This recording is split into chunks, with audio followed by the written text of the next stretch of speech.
The red warning light on the instrument panel flashed, slicing through the darkness at exactly 8:13 p.m.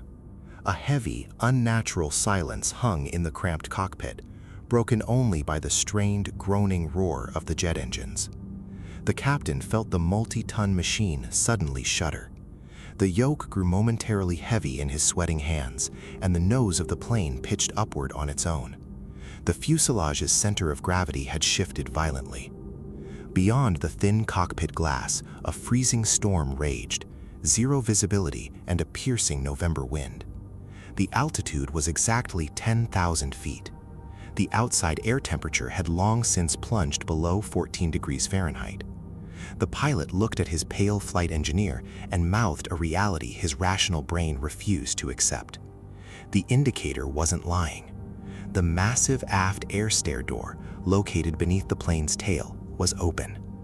A man in a business suit, a thin trench coat, and light city loafers had just stepped out into the pitch-black roaring abyss over the endless forests of Washington state.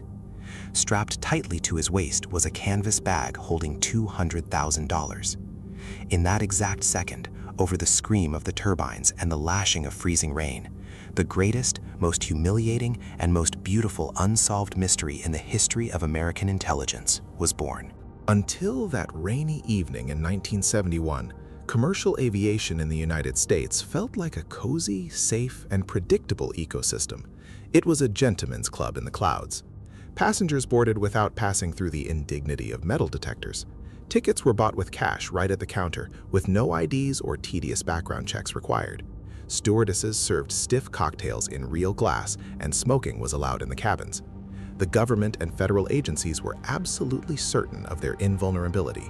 They believed that any potential hijacker was either a screaming political fanatic demanding a flight to Cuba or a desperate armed psychopath whom hostage negotiators could easily break on the ground. The FBI had a playbook for everything. They had algorithms, snipers, and an army of psychologists. When news of the hijacking of Flight 305 broke, the system instantly kicked into gear, baring its steel teeth. 2 military fighter interceptors secretly tailed the hijacked Boeing, hiding in the rain clouds. Powerful air defense radars continuously scanned every inch of the airspace. Dozens of heavily armed agents on the ground awaited the order to breach. The airliner had become a steel cage suspended in midair, tightly surrounded by the greatest tracking technology of the era. Breaking out of that cage was physically impossible. But the system's analysts failed to account for one thing. They were prepared to catch a criminal. Instead, they collided with a ghost. The man who bought a $20 one-way ticket from Portland to Seattle in cash gave his name at the counter as Dan Cooper. He took a seat in the very last row. There was absolutely nothing of the typical terrorist about him. He was a middle-aged man dressed in a sharp dark suit, a flawlessly ironed white shirt, and a narrow black tie with a mother-of-pearl tie clip. He wore dark horn-rimmed sunglasses, which he never took off despite the evening hour. In his hand, he carried an ordinary, unremarkable black briefcase. His behavior was so unnervingly normal that it was far more terrifying than any shouting could be. He didn't wave a gun, didn't take hostages, didn't demand the attention of the press. He simply ordered a bourbon and soda, unhurriedly paid with a $20 bill, and politely let the young stewardess keep the change. And then, as she walked by, he handed her a neatly folded slip of paper. The young woman, accustomed to the advances of lonely businessmen, assumed it was just another phone number and slipped the note into her uniform pocket without even unfolding it. The man took a drag of his cigarette, leaned in, and spoke in a calm, deep baritone, completely devoid of anxiety. He suggested she might want to read the note after all, adding that he had a bomb in his briefcase. The stewardess froze. Slowly, without any sudden movements, he cracked the briefcase open. Inside lay 8 red cylinders, wired intricately to a large cylindrical battery. The mechanism looked totally professional. Snapping the case shut, Cooper pushed his dark glasses back up his nose. This man's psychological profile shattered every existing template in criminology. He acted as though he were sitting through an incredibly boring corporate board meeting, the outcome of which he had known for weeks.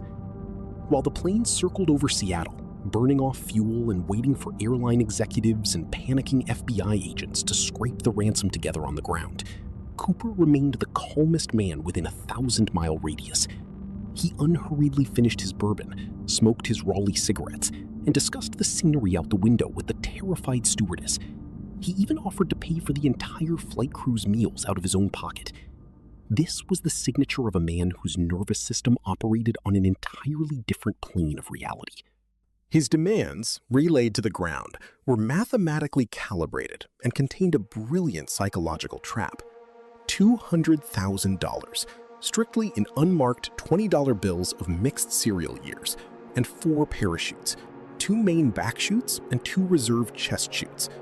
Panic set in at FBI headquarters. The demand for exactly 4 parachutes paralyzed the analytical department. Why would one man need 4 canopies? The feds came to the logical conclusion. The hijacker intended to force hostages or crew members to jump with him. This thought completely tied the government's hands. Agents on the ground could easily have slipped him dummies, canopies sewn shut or rigs with snapped lines if he had asked for just 1 set.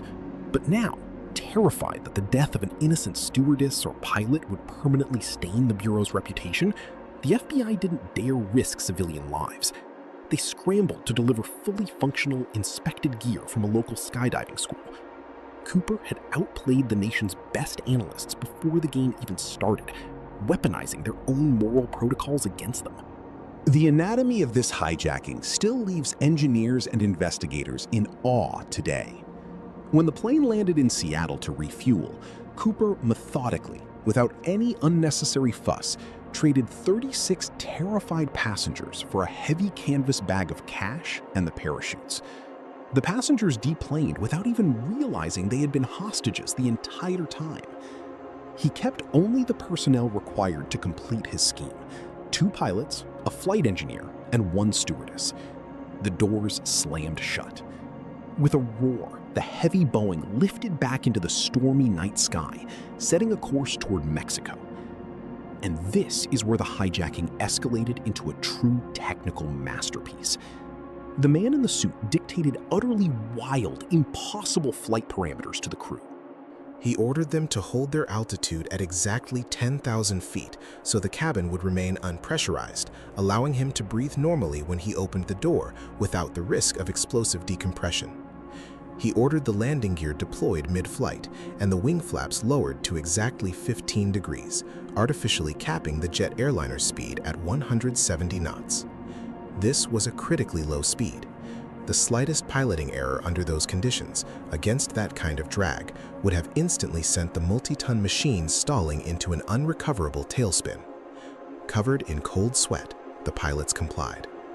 A terrifying reality was becoming obvious. An ordinary guy off the street couldn't possibly know these numbers. This man in the dark glasses understood the aerodynamics of the Boeing 727 better than many of the engineers who built it. He knew exactly that this specific model was equipped with a unique aft air stair, a ramp that lowered directly beneath the tail.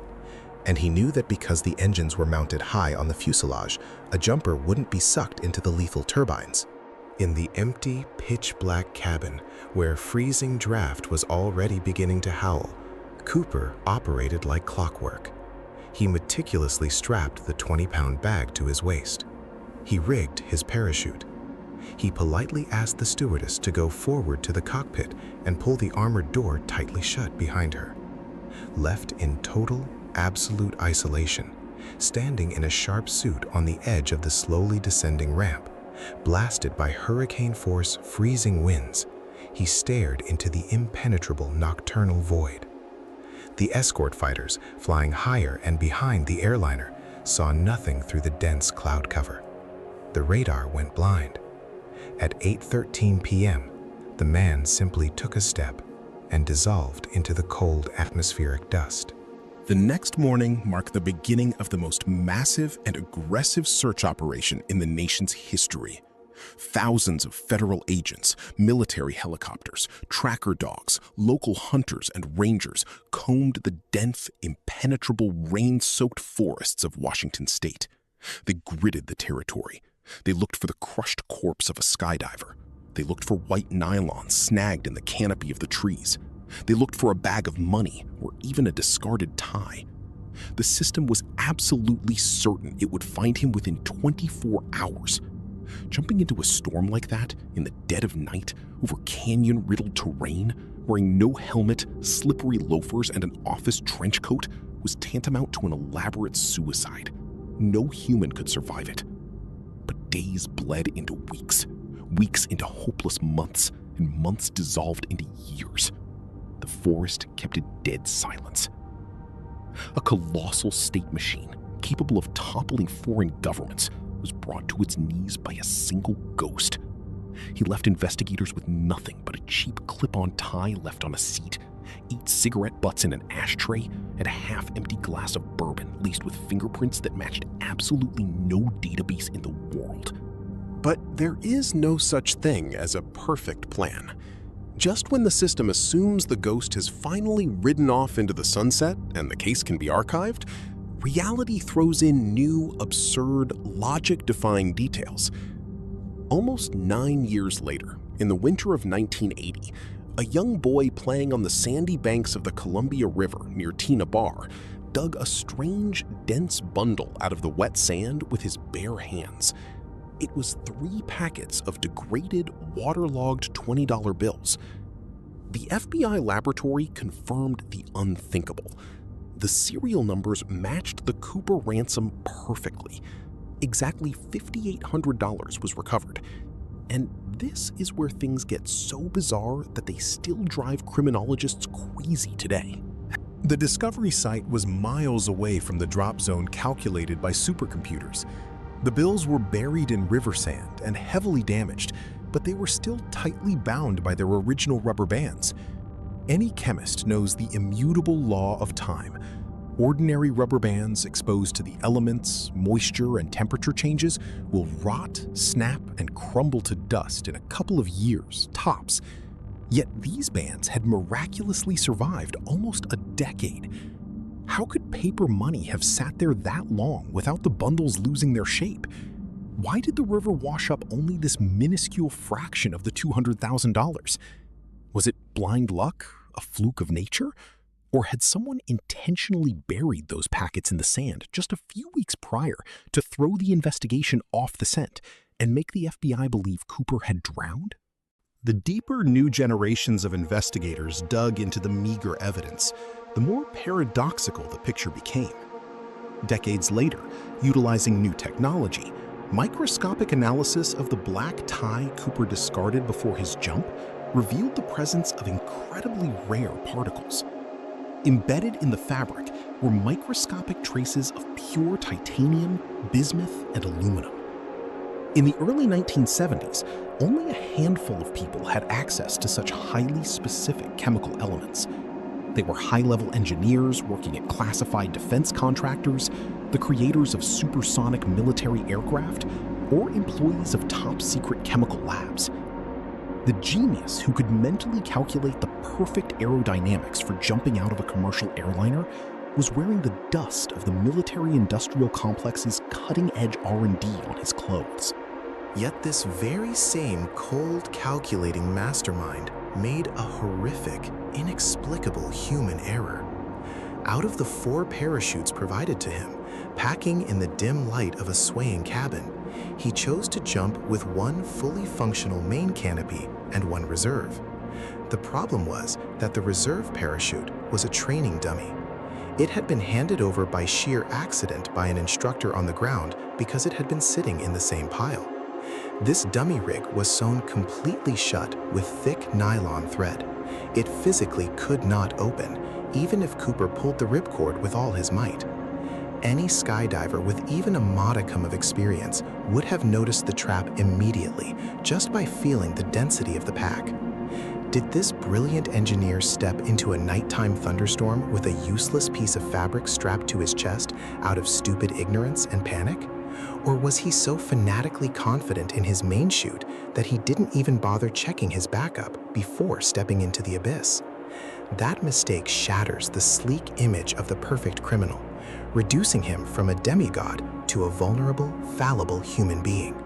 The official investigation codenamed Norjack, was quietly and unceremoniously suspended after 45 years. The Bureau conceded its ultimate defeat in the face of the unknown. The vast majority of the money never, under any circumstances, resurfaced in circulation. Not a single serial number issued to Cooper ever passed through a bank, a casino, or a store anywhere in the world. A man with no face, no name, and no past had taught the state apparatus a brutal, highly public lesson in vulnerability. He engineered a scheme that was impossible to predict or stop. But he forgot that blind nature, gravity, and a freezing night storm do not bow to even the most brilliant mathematical calculations. The system learned its lesson and responded with an iron fist. After that night, the rules of the game changed forever. Emergency retrofits were ordered for all commercial Boeings worldwide, installing special exterior aerodynamic locks. They were unofficially dubbed the Cooper vane. Under the pressure of oncoming air, this piece of metal permanently locked the aft air stair, making it absolutely impossible to open the door mid-flight. Airports introduced metal detectors, X-ray machines, and degrading physical searches. A new paranoid era of total aviation surveillance had begun.